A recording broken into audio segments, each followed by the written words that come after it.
Hello everyone and welcome back to uh, these videos on 明日未来. So now we're going to go get into chapter 36, also called 第36章, 明日的未来. 章 just generally means page, but in this context for web novels it just means chapters. So 明日的未来 translates to tomorrow's future. 明日的未来. The future of tomorrow. Yeah. That sounds that's actually pretty correct.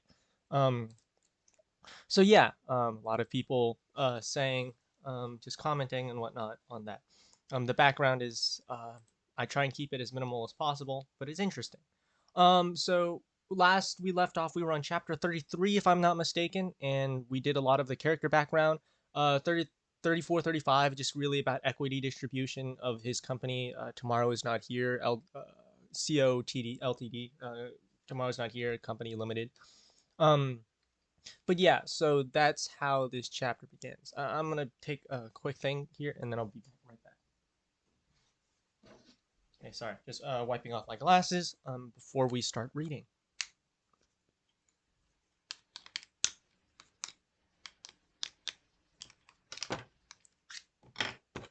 Hopefully the microphone is on. Otherwise, you can't hear me.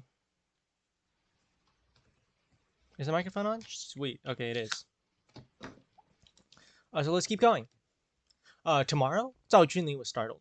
Now that the college entrance examination is less than a month away, can it really be so fast? So they were talking about the game. In fact, it was almost a week ago that Lu Yue mentioned to him that the game could be released in official version 2 weeks later. It seems to be fast right now. It really deserves to be a super bug computer. Seriously, go read the actual chapters. I'm just reading parts that I really enjoyed. Zhao Junli thought this way and then reached out to Lu Yue. Then I wanted an official version to play first. Right, looking at Lu Yuan's teasing gaze, Zhao Junli nodded without embarrassment. Yes, low-end version. But even if it is a major shareholder with more than 20% of the equity, it's not so simple to play tomorrow's not coming ahead of time, because Lu Yuan is doing the final debugging of tomorrow hasn't arrived, tomorrow not coming. Previously, Zhao Junli's computer had proved the brutality of tomorrow is not here, with its icy body, and Zhao Junli's computer was at the top, already the top configuration on the market. It was truly your computer, 99% of computers. Yeah, you know what I mean. He's just trying to say that Zhao Junli is a rich third generation, maybe 99.99%. Even if Zhao Junli's computer can't carry this game, then a graphics card killer will not be welcomed by any players. After all, everyone is playing games with a play mentality. How could they think of fighting this game with your graphics card? So, like, it can't be run on a regular computer. If this problem is not resolved, tomorrow is not here is destined to be a game that will not succeed. After all, Lu Yuan's original pursuit of image quality and authenticity was the original intention of Lu Yuan to make this game. But after the game started, it is discovered that the great pursuit of these two items has actually caused the weakness of the game. Even Lu Yuan himself, who owns the transportation committee, experienced the mood of most producers when they castrated themselves for gameplay or other reasons. Of course, this naturally does not include a game that can make the Titans fall. That's really not enough strength. It seems people are mentioning the Crisis. That's really not. If possible, Lu Yuan certainly hopes to present this game to everyone in the best form, especially if this game is the first gift Lu Yuan intends to give to Su Mei. When Lu Yuan returned home, he carried out the final series of debugging on the game in front of the computer. The last thought came to his mind, and he felt his heart stop adjusting. Yes, there is at least one way.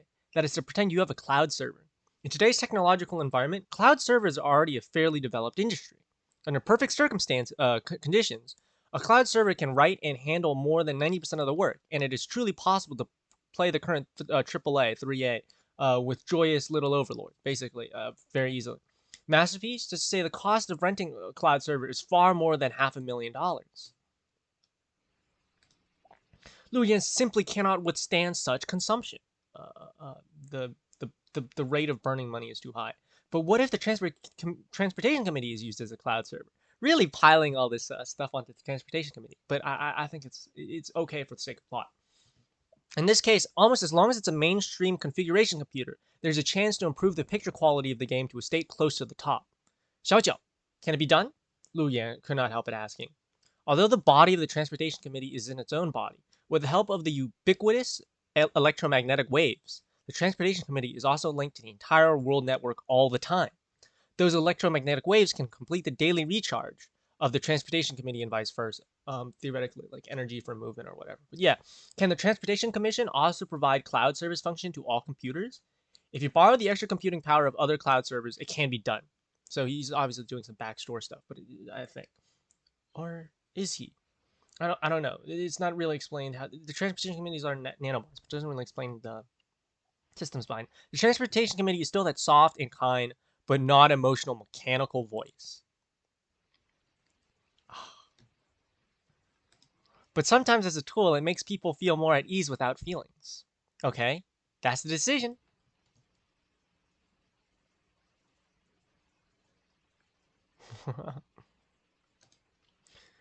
Lu Yuan secretly made up his mind, then turned on the computer and began to pretend to register a cloud server that is only for private services and does not accept public applications. The ultimate direction of the cloud server is undoubtedly the traffic committee itself. This is equivalent to saying that the transportation committee is using part of the remaining computing power of Go World, which is, I'm not 100% sure, to provide cloud services to players throughout the world. Oh, this sounds very sci-fi. It is completely feasible for current technology. My own bug computer is 10,000 times more reliable. Seems the comments are not updated. Oh wait, no, it's the same.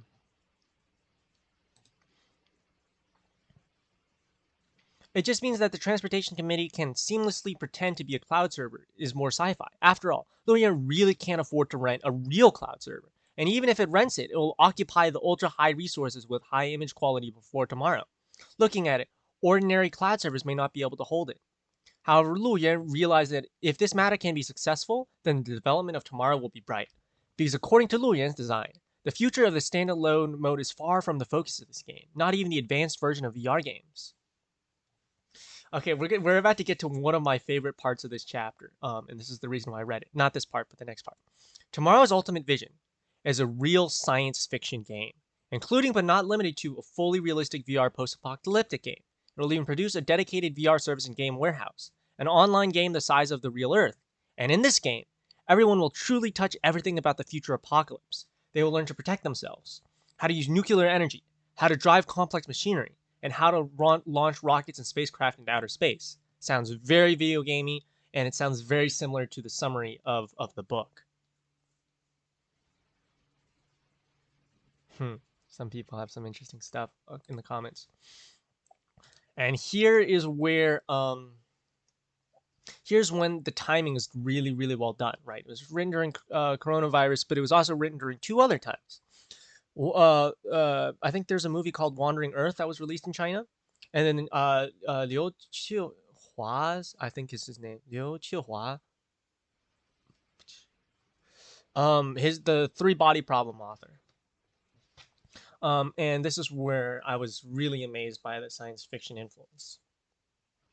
Lu Yuan is not a Wandering Earth faction, right? Sorry, I'm reading comments, so I'm not going to be able to pay attention. In his vision, the future existence of Earth. Wait, sorry. Yeah. The future existence of Earth should be that most people use nuclear fusion energy to build underground cities to resist the severe cold in the future. At the same time, humans will build the most sophisticated interstellar spacecraft to try and find a new sun and rebuild your home. Even if it is said that such a spacecraft is still in the foreseeable future in his own future, Lu Yan already knows that there are already similar projects in progress, but due to the extreme lack of manpower and material resources, such projects are finally struggling, and they are finally dismounted.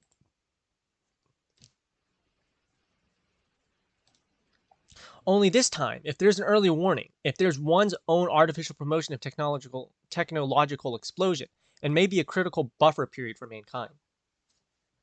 In other words, if you take another 10,000 steps, games that are not coming tomorrow, or the tomorrow hasn't arrived, will be the final destination for most people. If resources are scarce in the future, most people will be frozen. At this time, if tomorrow hasn't arrived, their minds can still be active in this illusory game, which is a bit like the scene in The Matrix. But in the last days of mankind, everyone should make their final efforts. Even the computing power of their own brains is also research that should be cherished. Lu Yan shook his head. It was discovered that facing the ease eve of the upcoming release of the game, even he himself began to imagine those distant futures. In any case, as long as he correctly advances the history he hopes for, even if it is said that when the sun goes out, everyone will still not survive, but at least millions, tens of millions, or even hundreds of millions of people can be saved. In the last days, people are, of course, a burden, but people are the most precious resource. No one understands this better than Lu Yue, because the final abandonment of nuclear power plants in the Bay Area is because there are fewer and fewer people alive inside. A very ominous way to end the chapter. Yeah, I was talking with a friend, and it was interesting how he mentioned translation. And I am, to be honest, kind of butchering the novel because I am reading a very machine translated version, and you probably won't get to appreciate the level of language that the author has written. I'm kind of just reading for the plot, to be honest with you. But yeah, you if you can, you should definitely read it or encourage any translation of this. It's pretty good. Um, the next couple ones, you'll chapter 37 and 38. Sume, his past lover, starts demoing the game. You get some interesting stuff. And there's some interesting quotes. I'll take a quick look, and then if not, I'll just condense. If I find there's nothing in the next couple chapters, I'll just list the quotes I said, which won't really make that much sense. Okay. Well, that's it for chapter 36.